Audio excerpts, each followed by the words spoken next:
Rich people don't avoid credit cards. They weaponize them. Quietly, every month they extract thousands of dollars in value, free flights, free hotels, and cash back that the rest of the country pays for in interest charges and late fees. The difference between a credit card making you poorer and a credit card making you wealthier isn't income, isn't credit score, isn't some secret hidden card. It's 5 rules that take about an afternoon to internalize, and then run quietly in the background of the rest of your financial life. By the end of this video, you'll have all 5. But first, the trap that pays for the rich people's slights, because it's almost certainly the trap you're falling into right now. There are exactly 2 types of credit card users in the world, and they have nothing in common except the piece of plastic in their wallet. The first type carries a balance from month to month. They pay interest. Their average interest rate is somewhere between 18 and 29%. They pay annual fees on cards whose perks they don't use, miss payments occasionally, and over a lifetime hand the credit card industry tens of thousands of dollars in pure profit. The second type pays off the entire balance every single month, on time without exception. They pay 0 interest, ever. They use the card for everything because every swipe earns points or cashback they're already going to spend. They're quietly being paid 1 to 5% on everything they buy. Same plastic. 2 opposite financial lives. The first rule is the single non-negotiable. Pay your statement balance in full every single month on the due date or earlier, not the minimum, not mostly. The full statement balance. Set up an auto pay that pulls the full balance automatically. The day you stop doing this, every other rule in this video becomes irrelevant. The interest charges will exceed any rewards you could possibly earn from the card. There is no version of credit card math where carrying a balance makes you wealthier. The rewards on the best card on the market top out at around 5%. Interest charges start at 18. You cannot out-earn the math. If you can't pay the full balance, don't put the purchase on a credit card. The second rule sounds psychological, but it's actually structural. Don't spend money on a credit card you wouldn't have spent on a debit card. Researchers have documented for decades that people spend roughly 15 to 30% more when paying with a credit card versus cash, because the pain of payment is delayed. Rich credit card users know about this effect and engineer around it. They use the card for every planned purchase, every recurring bill, every grocery run, all things they budgeted for already. They do not use it to extend their lifestyle. The card amplifies the budget you already have. It doesn't replace the budget.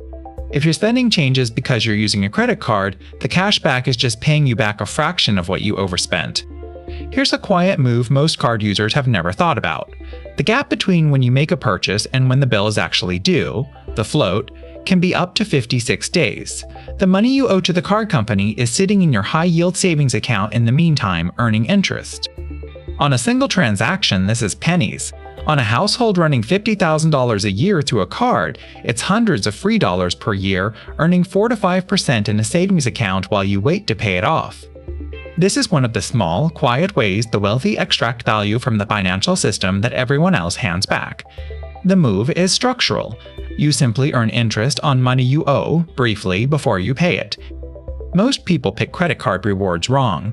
They see 5% on groceries and ignore that the cap is $6,000 a year, which means $300 max. They also miss that for most spending categories. A flat 2% cashback card beats almost every category. Specific card once you account for spending mix. The honest math says, for most people, a single 2% flat cashback card on everything, plus one specialty card for whatever category you genuinely outspend the average on, gets you within a few $100s a year of the most optimized possible setup. Going from a 1% default card to a 2% card on $50,000 a year of spend is $500 extra annually, every year, forever, with zero behavior change.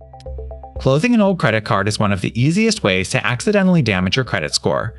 2 big factors go into the score: your length of credit history and your utilization ratio. Closing an old card kills some of your length and shrinks your total available credit, which spikes your utilization on the cards you keep. Rich card users park old cards they no longer use. They keep one tiny recurring charge, a streaming service or a phone bill, running on the card so it stays active, pay it off automatically, and otherwise ignore it. The card silently keeps boosting their credit score in the background, which lowers their borrowing costs on mortgages, car loans, and refinances by thousands of dollars over a lifetime. The best card in your wallet is sometimes the one you don't use. Here's a clean starter setup most American adults can use. 1. A no-fee flat 2% cashback card. This is your default daily driver, used for everything. 2. A no-fee card for your second biggest spending category: gas, dining, or groceries, whatever it actually is for you. 3. One premium travel or rewards card with a meaningful annual fee, but only if you actually travel enough to justify it, otherwise skip this slot. The total is 2 no-fee cards plus optionally 1 fee card. Beyond this is for hobbyists, not everyday optimizers. You will not get meaningfully richer by holding 12 cards instead of 3.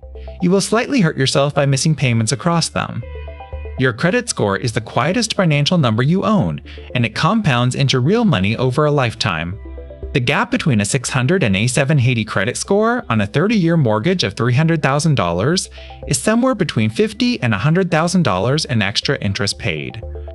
The same gap costs you another $5,000 to $10,000 on a car loan and gets you denied for the best card rewards entirely. Building and protecting your score with the rules in this video: pay in full, never close, keep utilization low, costs you nothing in time, and saves you 6 figures over a lifetime. This is one of the highest return financial activities a normal person can do, and most people don't even know they're playing the game.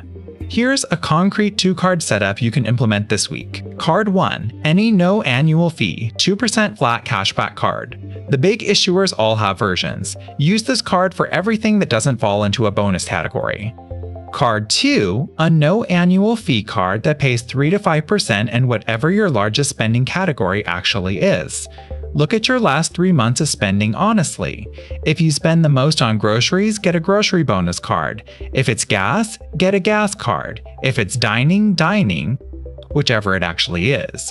Use this card only for that category, the 2% card for everything else, and pay both off in full every month via autopay. On $50,000 a year of household spending split this way, you'll quietly earn around $1,200 to $1,500 a year in cash back. Forever, without changing a single thing about how you live. That's the boring optimized setup. Anyone telling you to hold 12 cards to optimize is selling you complexity that won't earn you back the cost of managing it. 2 cards, pay in full. Done. Here's a quiet move that builds credit for the next generation almost instantly. Add your child, partner, or someone you trust as an authorized user on one of your oldest credit cards with a long, clean payment history. They get added to your credit history, not just the future payments going forward, but the entire history of that card going back to the day you originally opened it. Done on an old card with a 15-year clean track record, this can move a young person's credit score from the low 600s into the 700s almost overnight, simply because their credit file now shows years of on-time payments. Most cards charge nothing extra for an authorized user. The authorized user doesn't even have to use the card or have their own access to it. The entire benefit is the credit history sharing. Used wisely, this is one of the cheapest financial gifts a parent can give a young adult, and it's completely legal, completely normal, and intended by the credit system to work this way. Most parents have never thought to do it. 3 mistakes can erase everything we just covered. 1. Carrying a balance. Even 1 month at 24% interest wipes out a year of rewards. 2. Late payments. A single missed payment can drop your credit score 80 points and trigger penalty interest rates on your other cards.